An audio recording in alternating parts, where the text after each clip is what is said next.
Are you dreaming of becoming a commercial pilot and you're unsure if this is the right time to pursue that field or pursue flying? Well, in this video, I'm going to share with you some profound information that helped me when I had to make a decision myself about 10, 15 years ago.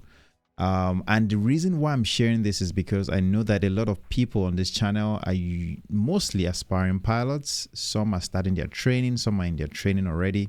And, there's always that time where you're challenged and you're unsure if you've picked the right career. Well, I'm going to share with you some information, and I hope that it will enlighten you and help you to decide, or maybe be reassured that you made the right call. Who am I? My name is Steven. I fly for an airline on the Airbus. I'm currently a first officer, and I've been in the aviation industry for about 14 years now. Now, when I had to make a decision of pursuing this field, one of the biggest drawback or challenges that I had was, of course, money. And you often have to think about, is your investment in this field going to pay off in the long term? Without further ado, let's talk about some of this data that I believe will benefit you. This first document you're seeing is from Boeing, and this is from the Commercial Market Outlook that is often released, I believe, every year,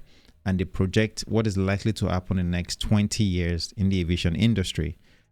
We have different regions: Eurasia, North America, China, and it's kind of broken down into different parts of the world.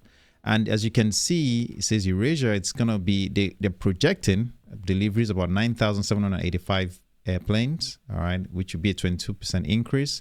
North America, about 8,985 with 20% increase. And China, 8,830 with 20% increase. And then the rest is broken down with Oceania being 2% with 740 airplanes or deliveries. And then it's also broken down into the regional jet group, single aisle airplanes, wide body, and freighter. And these are all the deliveries that they are projecting. Now, one of the questions you often ask yourself is, how reliable is this information? Well, I remember in 2011 when they released this Commercial Market Outlook and they projected what's likely to happen in the next 10, 20 years.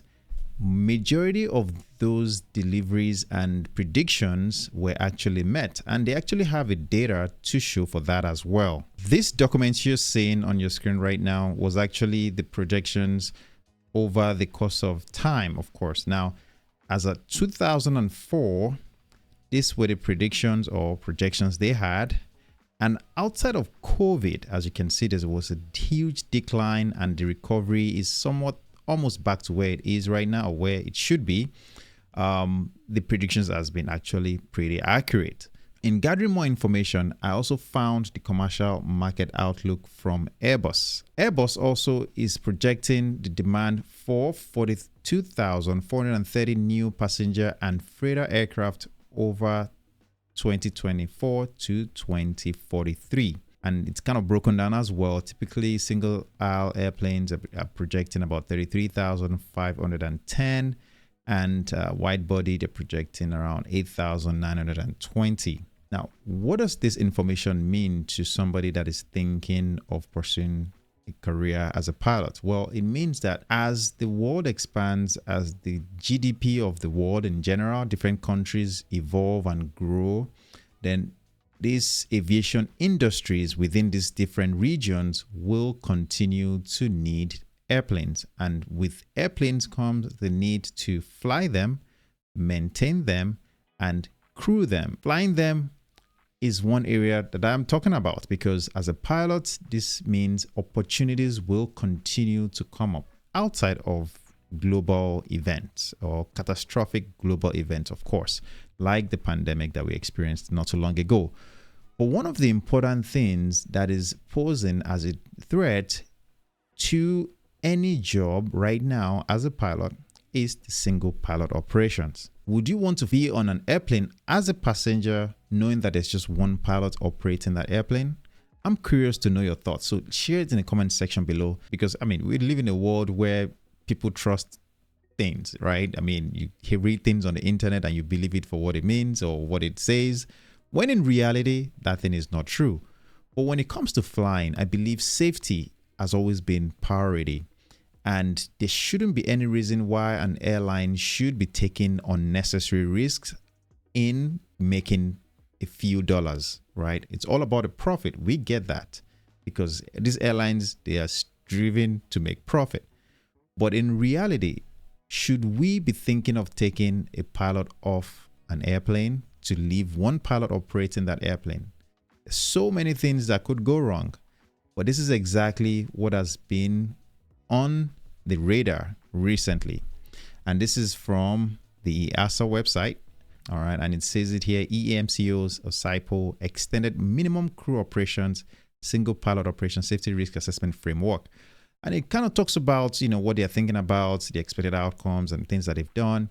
And this is getting to the level where a lot of unions or pilot unions are beginning to worry, because if this gets approved by regulatory bodies, then the airlines may have the authorization to operate with single pilot, which in our opinion, from what we know in aviation, this seems like we are on the verge of reducing the safety that we've built into the systems. And that's why they had two people in the first place. Extended minimum crew operations. This is where single pilot operations are allowed during the crew's phase of flight with a level of safety equivalent to today's two pilot operations, offering at least an equivalent overall level of safety through compensation means, ground assistance, advanced cockpit design with workload alleviation means.